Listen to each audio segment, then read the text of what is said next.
Good morning. I'm going to call to order this meeting of the Minneapolis Audit Committee for Tuesday, January 26th. My name is Lene Palmasano, and I'm the chair of this committee. With me on the dais are the following committee members: Councilmember John Quincy, Park and Recreation, Commissioner Tab, Committee Member Tab is running late, but will be here, Vice Chair Mark Oyas, and Member Scott Neal. Please let the record reflect that we have a quorum. Colleagues, we have a very full agenda today. We will be hearing several updates from our auditor, including completed audits, the 2015 annual report, and information about the 2016 audit plan. May I have a motion to adopt the agenda before you as presented? So moved. Second. It's been moved and seconded to adopt the agenda. All those in favor? Aye. Aye. Opposed? The ayes have it, and the agenda is adopted. Before we move on to today's presentation, we need to accept the minutes from our last meeting, which was on October 20th, 2015. I'll move adoption of those minutes. All those in favor? Aye. Aye. Opposed? The ayes have it, and those minutes are adopted. Colleagues, the next item on our agenda is an addendum to the Records Management Audit Report that was presented to us and published on October 20th. Here to present is our Director of Audit, Mr. Tetzel.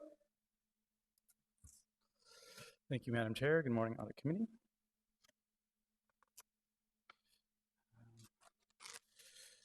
The audit team decided to perform some additional testing based on one of the findings in the records management audit that we presented at the October meeting. And so I wanted to quickly go over the results of that.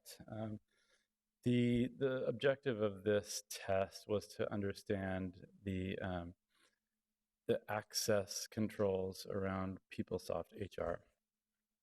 And so the original finding had misquantified the number of employees, and so we looked at it a different way to get a better sense of what was really going on with that. And so the approach that we took was looking at all employees that had terminated their employment with the city from January 1st to late November of 2015. And then we compared their date of termination to when their access to PeopleSoft HR was cut off. The challenge here, and some of the results aren't as conclusive as we'd like them to be, is that the control that HR has in place, and we can see that it's happening, changes someone's access to self-service only. That's the goal. When an employee leaves the city, we allow them 30 days to go into PeopleSoft HR and look at their personal information. It might be about their retirement funds, it might be about their benefits, it might be about their paycheck. It's called self-service. And the idea is after 30 days, then we cut that off. When we try to go back and audit that, we can't see what types of access they had before that. We can just see their last level of access. So it's hard to tell what their access was after they terminated unless they were not terminated when we pulled the data. When we pulled the data, all of the terminated employees' accounts were locked after that 30-day period. What we did find, there was over 1,300 terminations this year. That a little over 1,000, the security profiles remained unlocked for that self-service over those 30 days.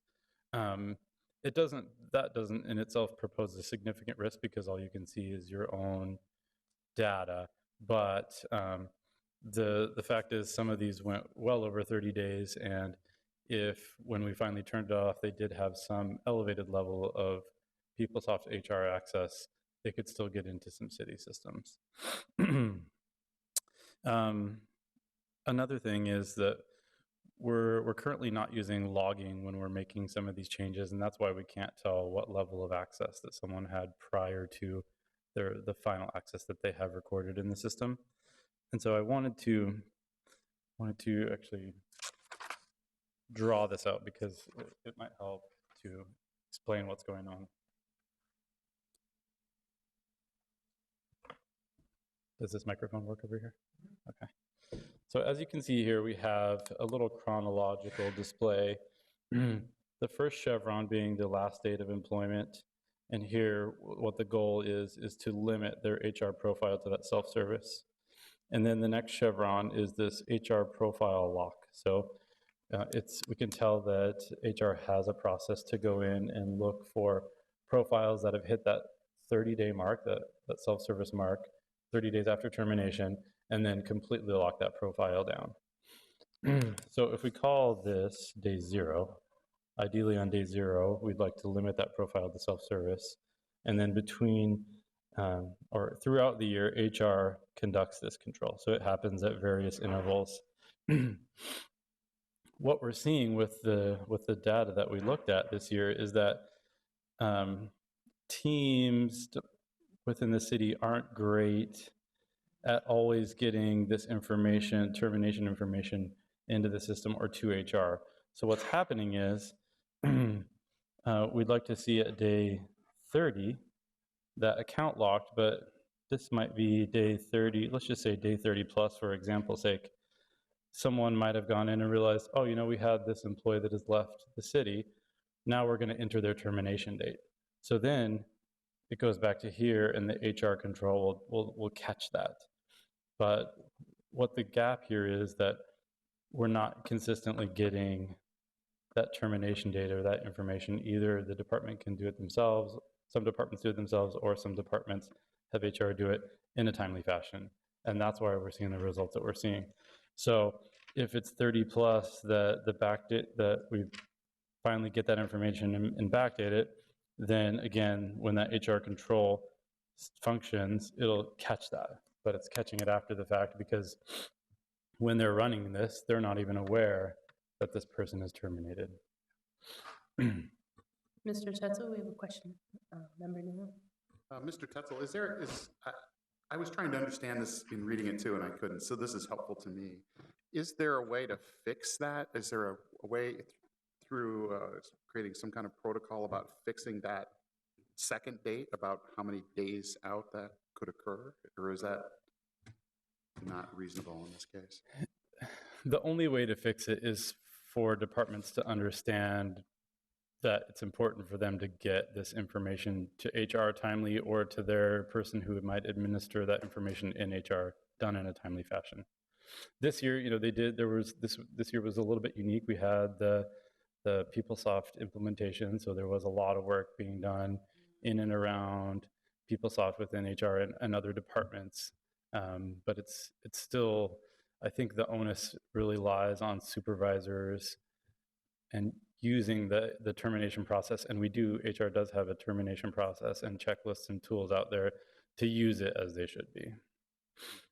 Otherwise, it's up to HR to both either run that control or have a general understanding of when someone might have quit, but that's we can't rely on that. So it's an enterprise issue.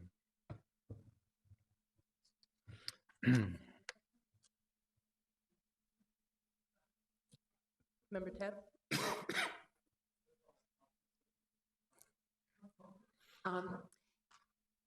Is this tied at all to payroll in any way?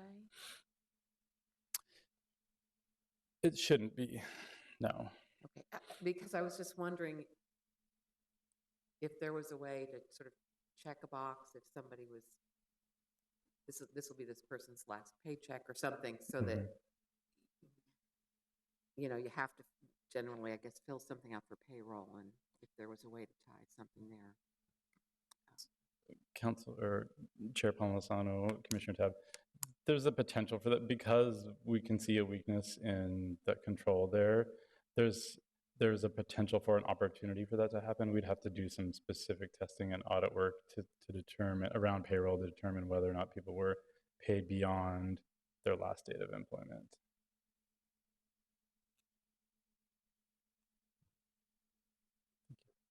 Thanks. Keep going.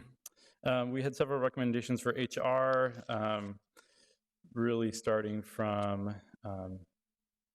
not allowing access to the system at all after those 30 days, ranging to if we're going to remain allowing this access, let's put some more controls in place. And HR was, they've already worked on several of these recommendations.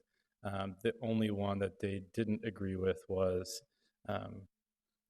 one of the recommendations was to to have the portal. So with HR, PeopleSoft HR and PeopleSoft Finance, there's a web portal that you can access that. And so they don't have to go through the city's network to get onto those.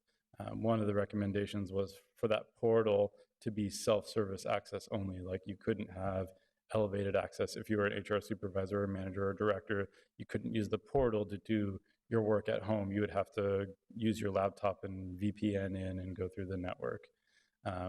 They didn't agree with that recommendation, but all the rest that they did agree with. Any other questions on that updated testing? Nope. I'm going to ask when we go through the audit work plan to prioritize a little bit more analysis into this. But are there any other questions from the committee on this one?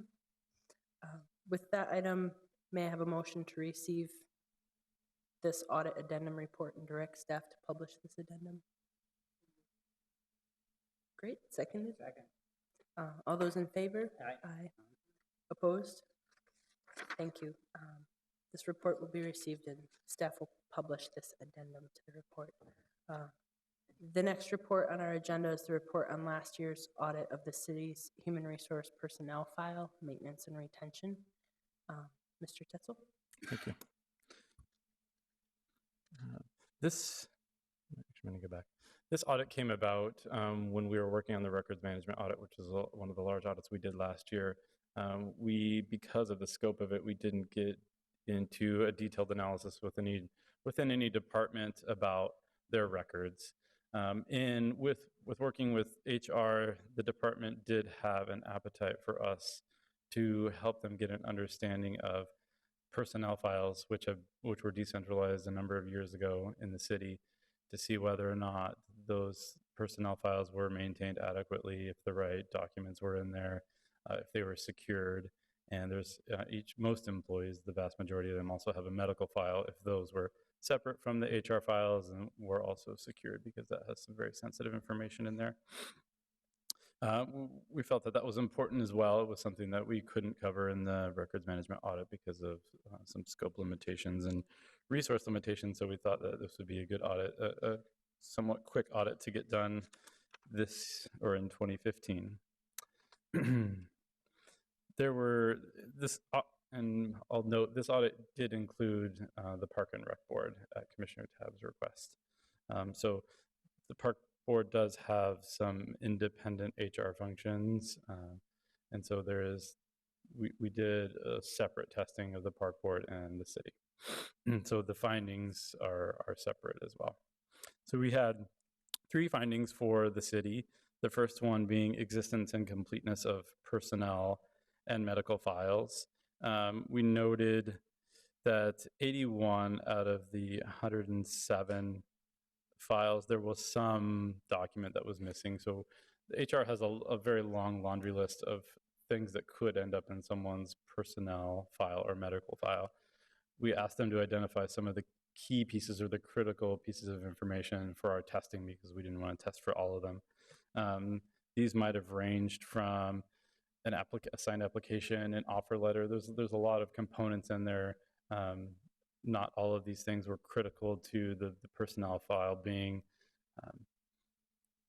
unusable, if there's just pieces of information in there that weren't available. And some of them, rightfully so, we've moved to NeoGov, the new recruiting and hiring system. For some new employees, we noticed that some of that information was in there. It was still electronic. And so, we have some commentary on that that I'll talk about at the end of these findings. The second finding is around accessibility and separation of personnel files. So for all the departments that we tested, we looked into where their files were kept, that they were in locked cabinets, and that the medical files were separate from the personnel files. One thing that we noted, when departments will archive their personnel files a number of years after an employee leaves the city. So those will go to HR and they'll hold them for a while, and then they'll send them off for longer term storage if necessary. We wanted to make sure that those archived files were secure as well. They are within the HR department in a storage room, and the storage room is used for some other things as well. There's other things that are stored there. So we got the key logs from NBC to get a sense of how many people potentially have access to that room where these files were on cabinets, but on unlocked cabinets, so accessible to anyone that could get in the room.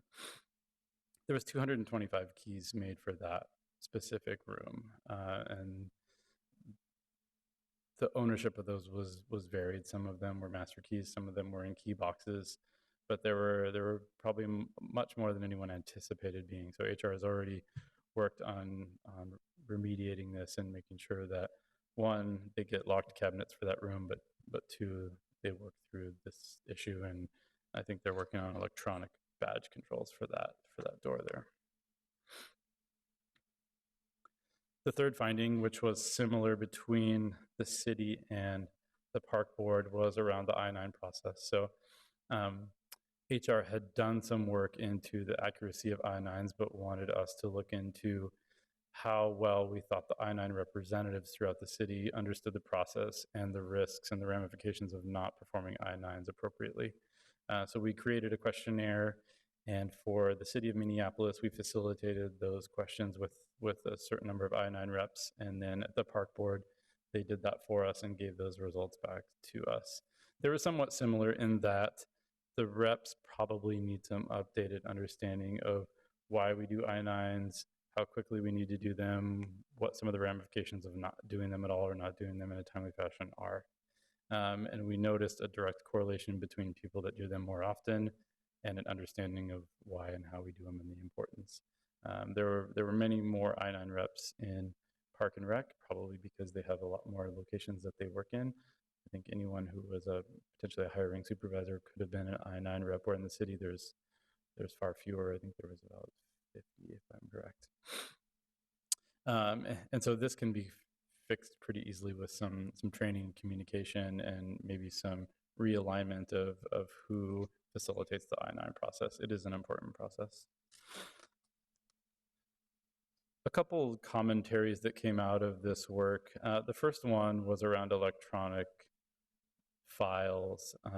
And we noticed and will continue to notice that we're going to have more electronic documentation of things that are going to end up in the personnel files and the medical files. And so we mentioned to HR that they should start to consider how to handle this. At this time, it's sort of unknown, but anyone who should have access to someone's personnel's file should also have equal access to any electronic documents that we don't manually print out and put in those files. So there'll come a time when the majority of them will probably be electronic, and so they need to keep in mind that we should think about how the evolvement of technology is going to impact these files and how they should continue to work with electronic files and making sure that both people have access to the ones they need, but they're also being retained in the same fashion and for the same time period as the manual documents that are in these files. The other one, due to the noticing how many keys were made for that door in the HR department, we'd recommend that the city do a physical access review for doors that still have keys, not electronic badges, to maybe get a quick sense of how many are out there, and is there a need to rekey some of the doors in the city? Are the controls adequate about getting keys back from terminated employees, either back to MMB or to the department, so they can do with it what they need to? But it seems like there's an opportunity there to mitigate some physical access opportunities that we see. Any questions on the HR personnel file audit? I think Councilmember Connell, you have your flag up. Do you have a question? No. Any other questions from the committee? I've had the opportunity to speak, through agenda setting and that sort of thing with our director of HR, and I know that the purview of this committee is not to direct work of our enterprise departments. I do appreciate the conversations that we've had in this. I welcome if someone from HR, if Mr. Champa, who I see here in the audience, wants to comment on some of the work already being done to mitigate these things, I welcome that. If you wanted to just come up. And then I also know we have Teresa Chaika in the audience. If you'd like to, comment on some of these. I know that a lot of this was useful work. I know that we're already doing a lot of good things here to remediate it long before we were able to bring it here with the final report. But just through the scope of this is a really healthy thing. Mr. Champa, did you want to say just a few words?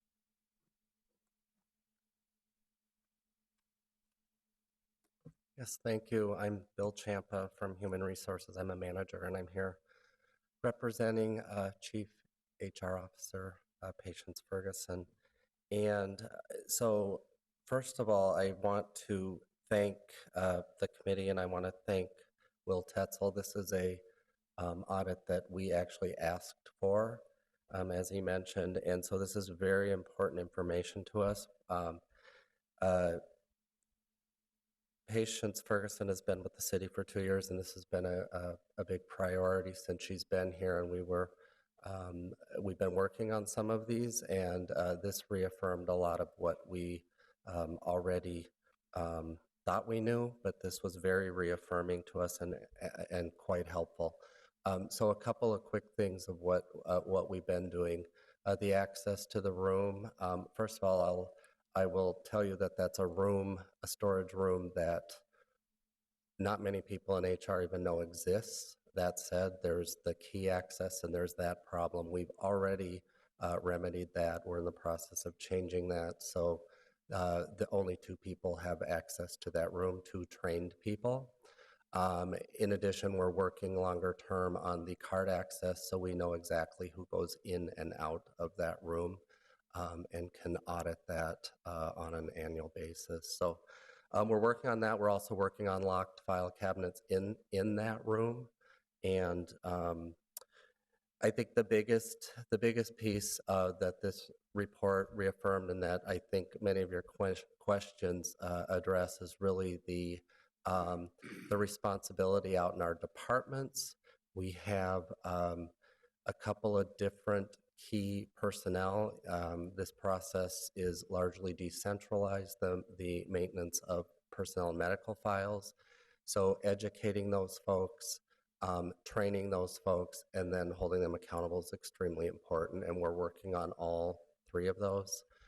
We have we've designated an HR staff person to lead this work and to work with the departments to kind of tighten this up and clean this up. So I'd take any questions. Thank you. Any questions? No. Thank you. Thank you. Ms. Chaika, did you want to come up and just say a few words about this engagement and your perspective on it? Commissioner Tabb, committee members, I appreciate you allowing me to come up. I appreciated that Commissioner Tabb invited us to be a part of this. It doesn't hurt to be checked on. We are separate from the city. You know, we work with them in HR on some things. Our file room and the I-9 process is separate. We have the luxury of having much smaller amounts of data, and it's in one spot. I can say that the security, what wasn't mentioned, is all the doors, in fact, 2 of them. We have we have smart cards. So that can be turned off instantly, which is nice that we can control who has access. We do our filing system is different, and we started about 8 years ago. The League of Minnesota Cities recommends we have separate files, and it's more efficient for us. And I know the city probably can't do that, but when a supervisor wants to come in because our people move around, they bid and they move around, and they want to see the performance. All we have to do is, as a small HR department, pull out that performance file. We don't have to go through the whole personnel file to pull it out. We find it really efficient. As far as the I-9s, to go back to our personnel files, we've had NeoGov much longer than the city did, which is the electronic hiring process. So ours applications were electronic much sooner than the city was. So I think that kind of got reflected in the audit. We didn't have them, they're electronic, whereas the city wasn't. For the I-9, we are looking to go back to E-Verify. We had E-Verify many years ago, and it was in conflict with the city. They had to stop because of the judges or something was coming on.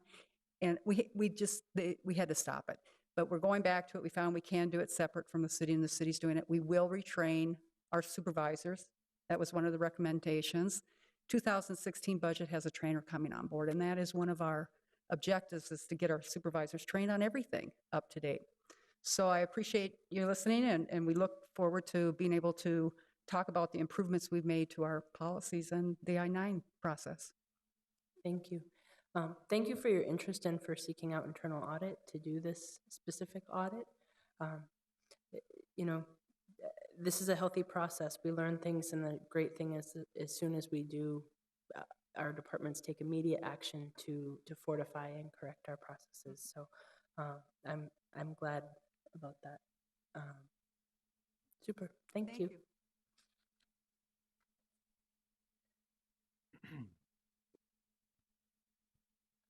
May I have a motion to receive the Human Resources Personnel File Maintenance and Retention Audit Report and direct staff to publish this report?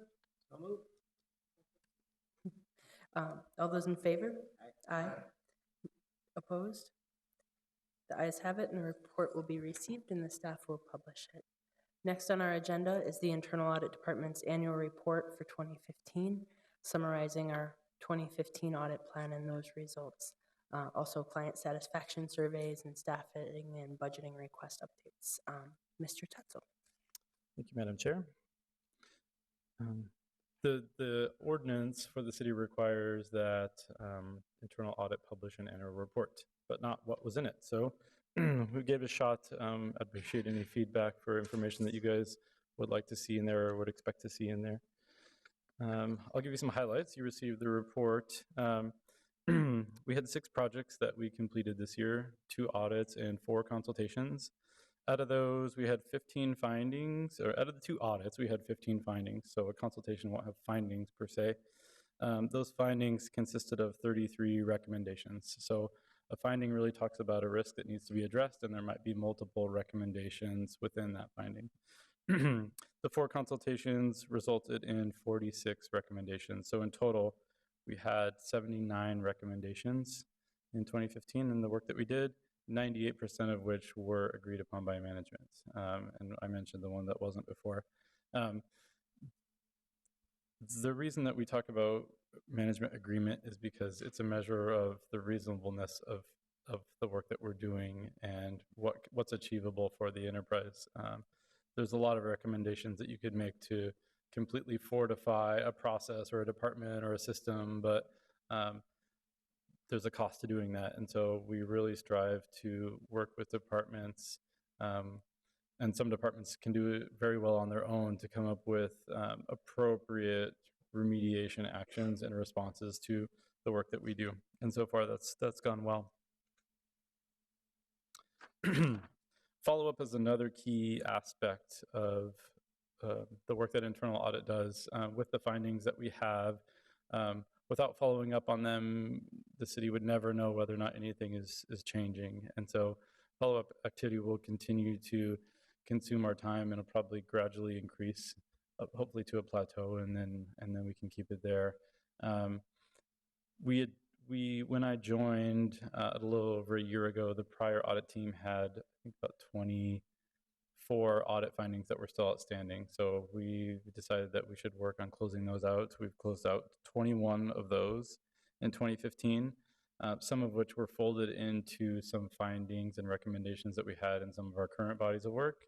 Some of them were folded into some of the state auditor findings that the finance department is working on. So rather than sort of double dip on some of that work, we found that there was some parallels between issues that the auditor had seen in the past and some of the things that are currently being worked on here in the future. So we made a note to aggregate those and close them out together.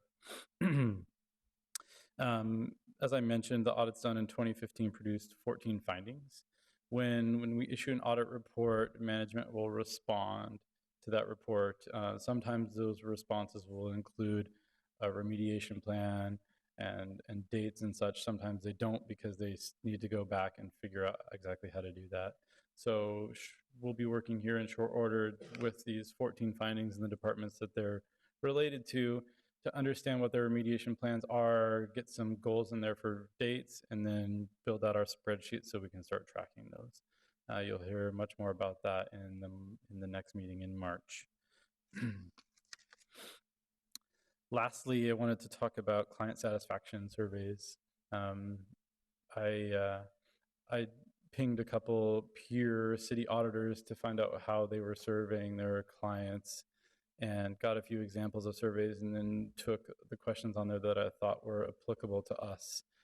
We tried to keep them pretty general, so we didn't elicit emotional responses. Most people don't enjoy being audited, and so we didn't want to let people take that out on us, but rather how well are we doing what we should be doing from a communication perspective, from a timing perspective. There are a few categories there. So audit planning, quality reporting, timing, communication, and recommendations. The survey results came in at an average of 82%, which I think is a decent balance. Too high, and I would question whether or not we're being too easy on people or not digging deep enough into some of the real issues. Too low, and we're probably not doing our job well enough, or communicating well enough, or creating hostile environments, so on and so forth. So I think 82 is a good spot to be there in that satisfaction survey. Mr. Tetzel, we have a question or comment from Mr. Oyes. Thank you, Madam Chair. I looked at the materials ahead of time. Really, I did. And I was wondering what bothered me about the 82%. And I'm just curious about the individual, the four components of that. Where are we stronger? Where are we, usually what my experience has been is when you get to the recommendations part that goes, sort of lower, it would drag the aggregate down. Or would you say 82 represents the client satisfaction across the four items that you looked at or asked for? Yeah, so I'll tell you how we calculated these and then speak to that, Madam Chair and Councilmember Oyes. So as to not skew the results, we created a score for each project because some of the projects might have 10 respondents, some might have 1 or 2, and so we didn't want those 10 to over skew the score. So each project that we have gets its individual score, and it's based on those 5 components. In looking at those 5 components in aggregate, there's a little shift towards some higher scores in timing and communication, and a little bit lower in recommendations, but nothing that really got my attention. Maybe 5 points or lower, and I can send you some of that detail. I have that in a spreadsheet if you need it.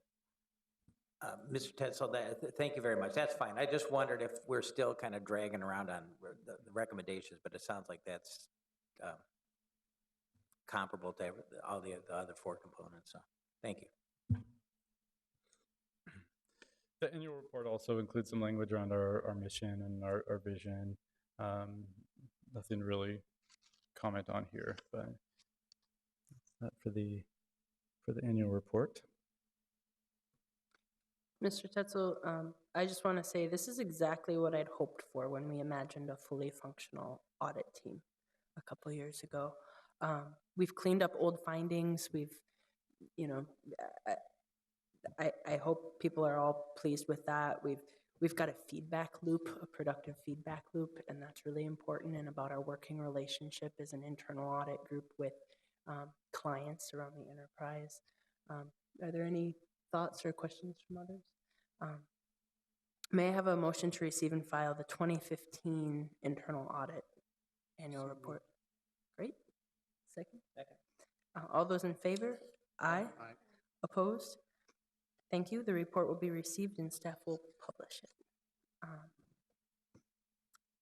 I'm also pleased that our last item under new business today is the 2016 audit plan. Part of our role as a committee is to review and approve a yearly audit plan that guides the work of our audit department through the rest of the year. So, Mr. Tetzel, could you go forward with what we will do this year? Thank you, Madam Chair. The process to come to our audit plan was similar to last year. We conduct risk assessment meetings with departments and divisional leaders. We solicit information from council and from the mayor's office, And we just gather information from the work that we do and the experiences we have and the meetings that we have throughout the year. So it's it's a continual process. And I want to note that again, the audit plan is a point in time. We always try to stay as appraised as we can on emerging risks. And if something comes up that is more important or more pressing than something that's on the plan, we like to exercise our right to reprioritize and change that. And my job is to communicate that to the audit committee. If there's something that comes up that I don't agree with, or that I would like the committee's opinion on, then I'll wait till the next meeting. Otherwise, we'll typically run it by the chair and make some of those changes as they occur. The 2015 plan changed dramatically, as was expected. We didn't get to all the departments before we put the plan out, so we met with Public Works and CPED over the summer, and those meetings drove some pretty significant changes in the plan. The 2016 audit plan consists of 14 projects. 4 of those are carryover projects from last year, and I'll talk about those as well. There's 8 audits, 5 consultations, and 1 program audit, and that program audit is a carryover from the prior year. So I'll go through the projects on the list, and then you can either interrupt or we can talk about questions at the end. These are in alphabetical order. They're not prioritized in order of risk or importance, but the 2016 ones are first, and then the carryover ones are the last 4, so they're not mixed in together. The first project is an audit of the accounts payable processes here, and the objective is to evaluate key processes and controls around payment timeliness, accuracy, and fraud. The next project is a civil rights contract compliance audit, and the objective of this audit is to review the processes and regulation in place for civil rights contracting requirements and review the execution consistency and accuracy of the respective processes. The third project is around IT projects management. This is a consultation, and the objective of this consultation is to determine if the city has adequate project management processes and tools to guide system implementations. I want to note here, right now we're experiencing a lot of system implementations at the city, rightfully so. The management of those projects doesn't solely lie on the IT department. Certain departments are all over the spectrum in how engaged they are in a project implementation, and so this isn't specifically focused on the IT PMO, although there'll be a core piece of this work. It'll include also the city department's participation in this. The next project on the list is a license plate reader pre-requirement review. This is a consultation. The police department uses the license plate reader software, and there's some legislation out there that it will require a biannual review of this. The first audit, or biannual audit, sorry. The first audit will be due in 2017, and so the police department wanted us to come in and look at that license plate reader program, and based on some of the language in that legislation, give the city an opinion of anything that they need to improve to prepare themselves for this audit. If the audit goes well and there aren't any recommendations, we'll probably look to post this as the first required audit of the system. So it'll be similar to what we would do in the next steps, but this is really a proactive approach to making sure that the controls and processes in place around this are adequate.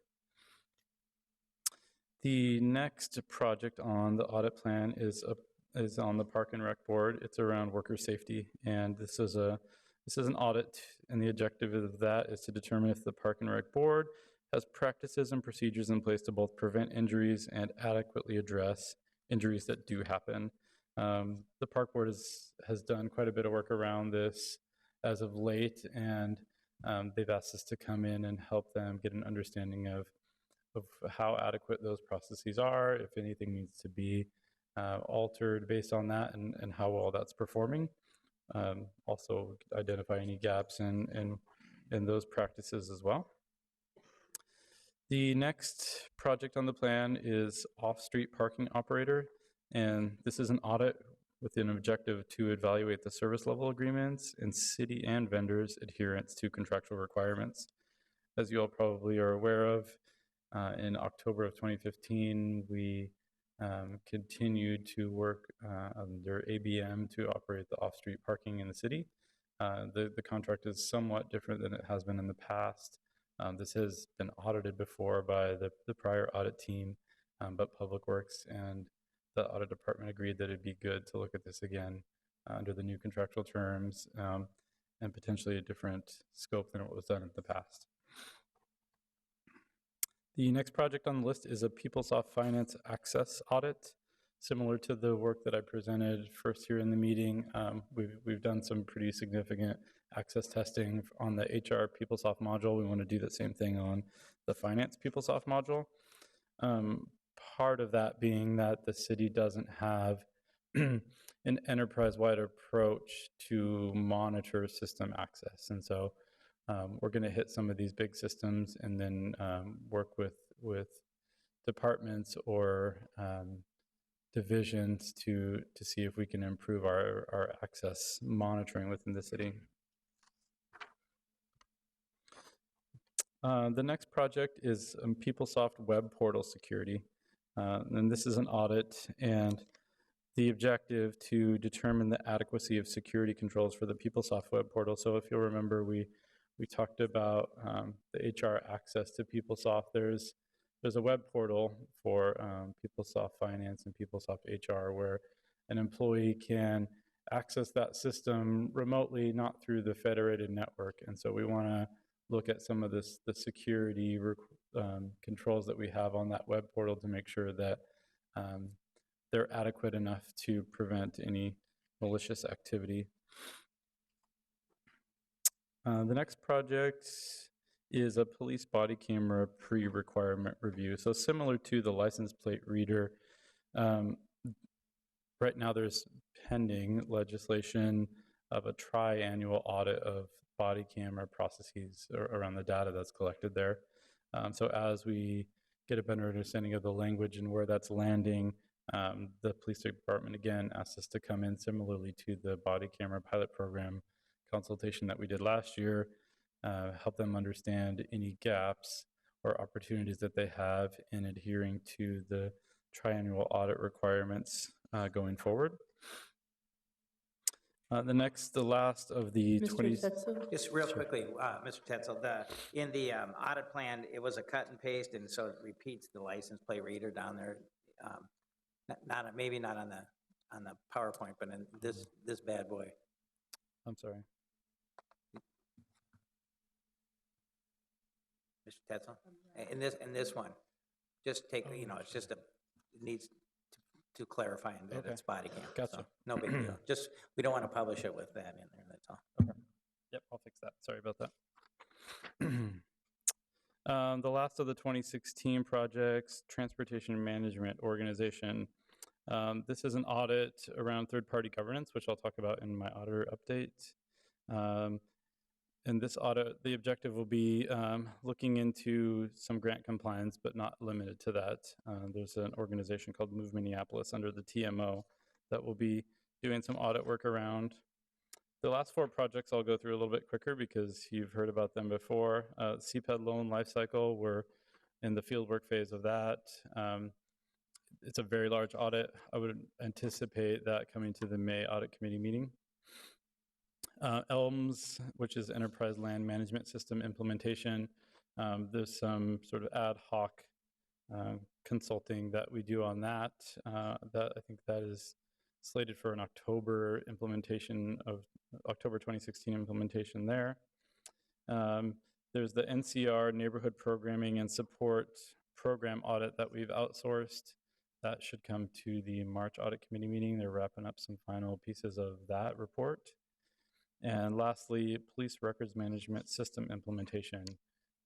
This was something that was on the plan for last year, but the bulk of the work will happen this year. They're in contract negotiations now, so we'll plug in a little bit later in the year to help the police department understand some of the configuration considerations they're making and just generally address some of the risks of such a large-scale system implementation that touches so many other systems within it.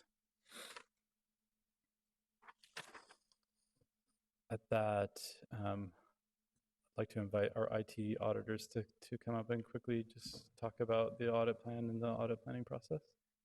Thank you. Before you do, Mr. Neal has a question. Thank you, Madam Chair. Just one quick question, Mr. Tetzel. Concerning the scope of the civil rights contract compliance audit, just a scoping question. It says review the execution, consistency, and accuracy of the respective processes.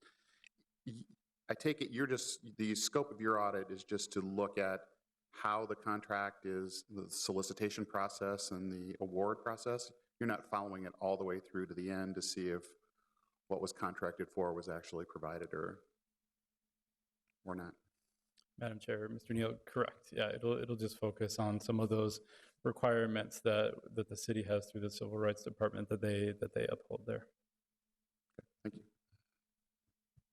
Thank you. You wanted to invite up Mr. Homestead to say a few words? Mr. Homestead? Madam Chair, council members, my name is Tim Homestead. I work with Backbone Consultants. We provide the IT audit services for the city of Minneapolis. Just wanted to talk about how we completed the IT audit risk assessment in alignment and coordination with Will Tetzel and his team. We took the approach very similar to Will's operational audit staff, where we interviewed key leaders, key stakeholders, and key project managers to identify projects and scope for this year. We based the analysis on inherent risk, the project scope, the service impacts of the organization, as well as the previous audit date. And we used the framework that's based on the Government Accountability Office, Federal Information Systems Control framework. So based on that, we identified a list of primary projects to focus on throughout the year, as well as some additional secondary projects which didn't meet the criteria to fall into the primary projects based on either risk, resource availability, but as Will mentioned, based on emerging risk, additional items may be moved into the primary focus for the 2016 proposed audit strategy.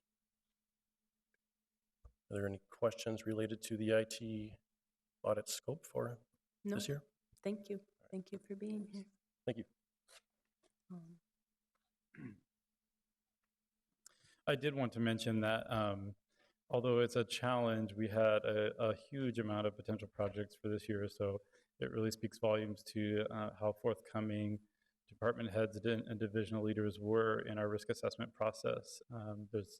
There's still a really high demand for the services and the value that we can provide to the city. So the challenge being balancing what people ask for with what we independently think the city needs from an audit perspective. But that's a good problem to have from my standpoint. Super. This is the end then of the presentation on the audit plan.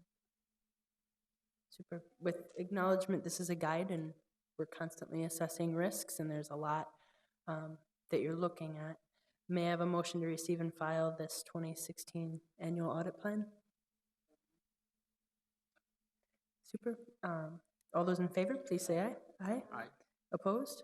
The ayes have it, and that report will be received, and I'll direct staff to publish it. I also have, from your earlier presentation, Mr. Tetzel, I want to make a staff direction in regards to the 2016 audit plan. Thank you for this audit plan. This plan and the items on it vary a lot in size and in scope. I like that most of them were ones that we were requested to do, not all of them. Some are on the leading edge of policy, like data privacy standards and the like. I think that's going to be really informative and help us to really stay on top of those things. Some is on all the flux of multiple IT system implementations going on, which we all feel the pain of around the enterprise and from our customer service standpoint, from the public that we serve.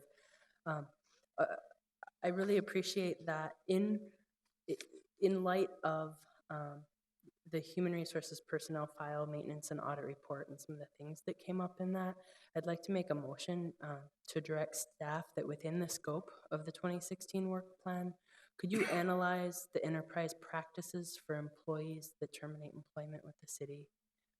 Could you report back on this plan update, how that might fit into this 2016 plan at our next scheduled audit committee meeting.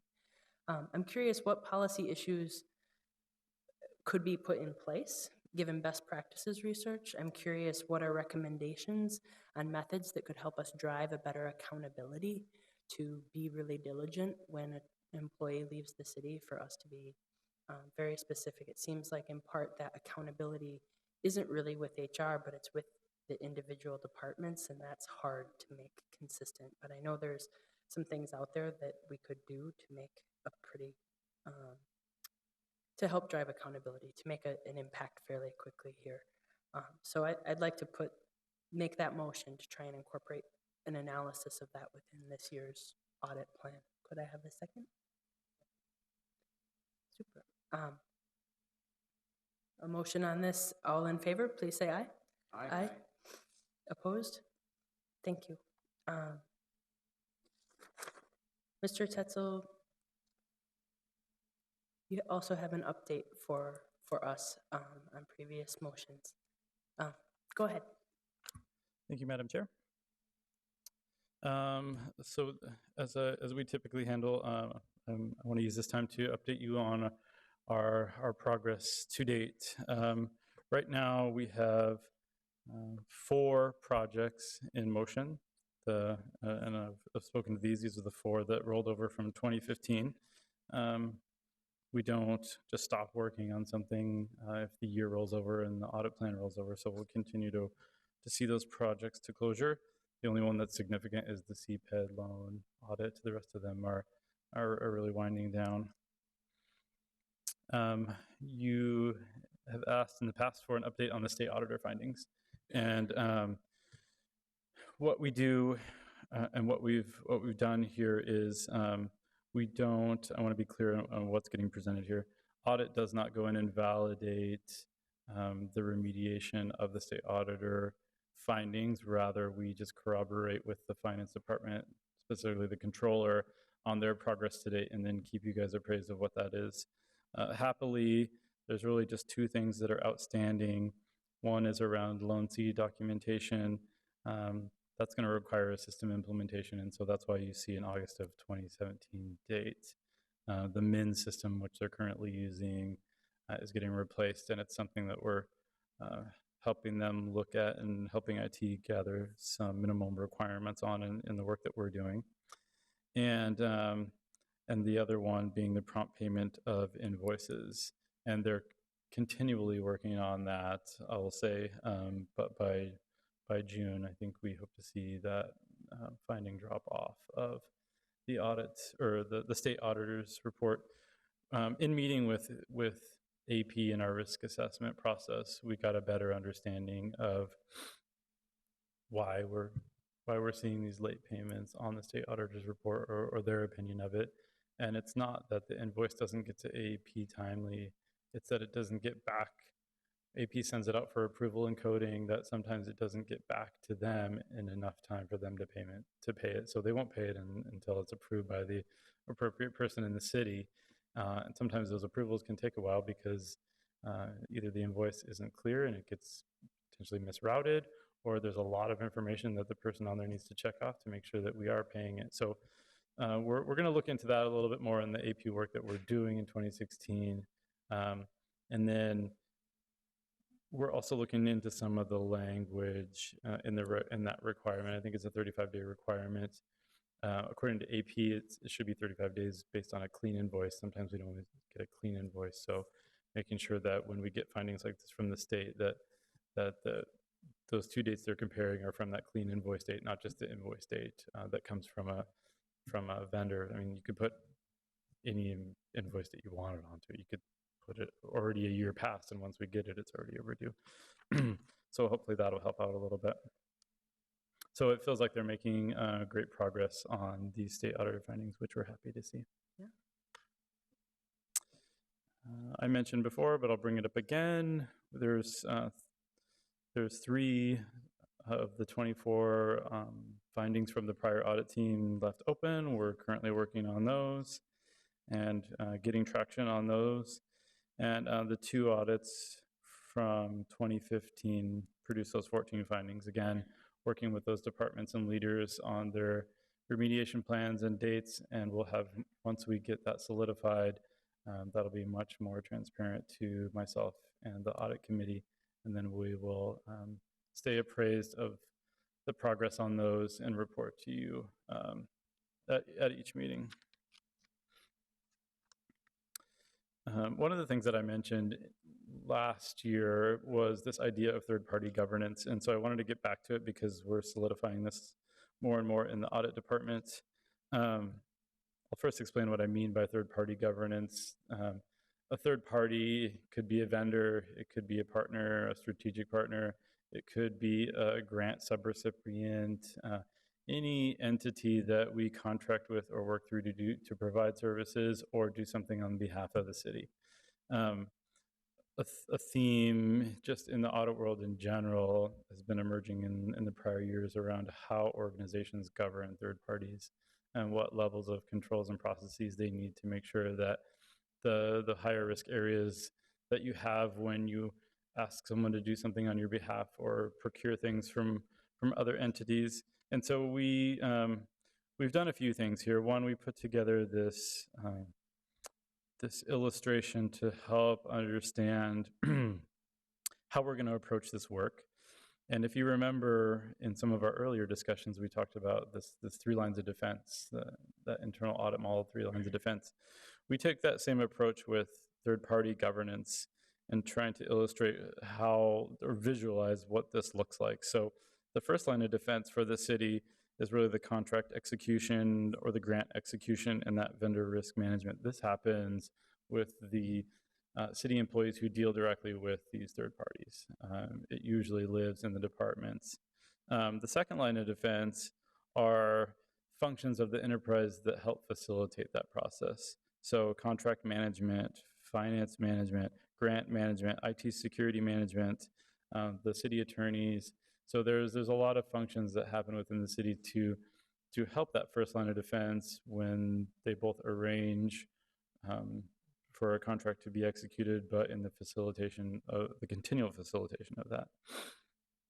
Again, we see ourselves as that third line of defense, but differently from the models that you've seen before. Not only do we plan on doing work around the first line of defense and the second line of defense, but we're going to get audit coverage with those third parties.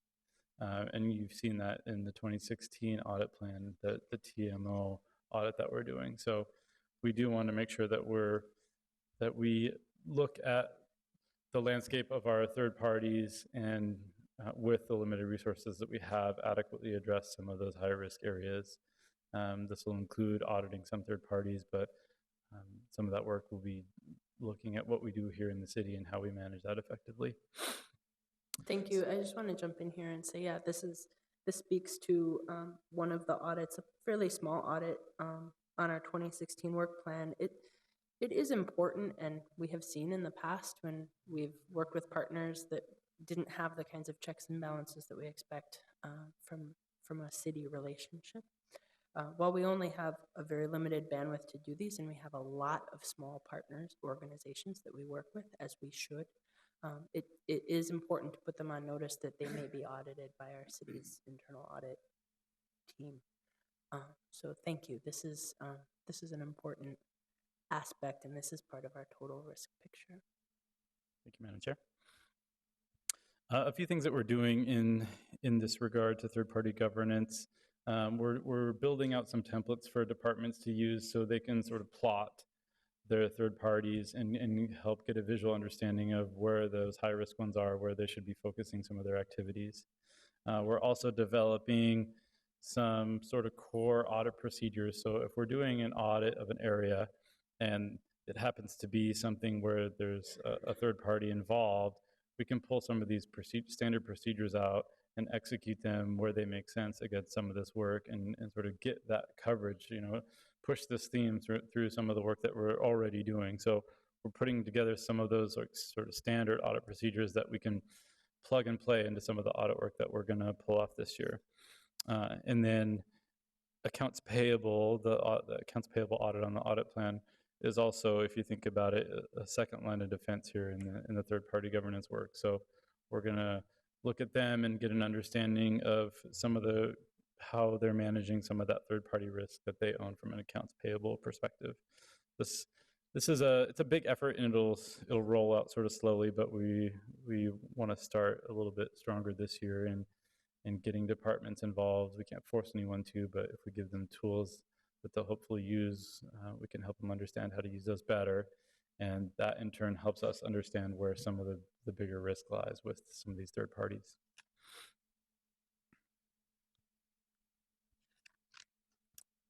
Great. Questions or comments on this part? No? May I have a motion to receive and file the update from the internal auditor? Can I do that? Please. Thank you. So moved. Thank you. Seconded?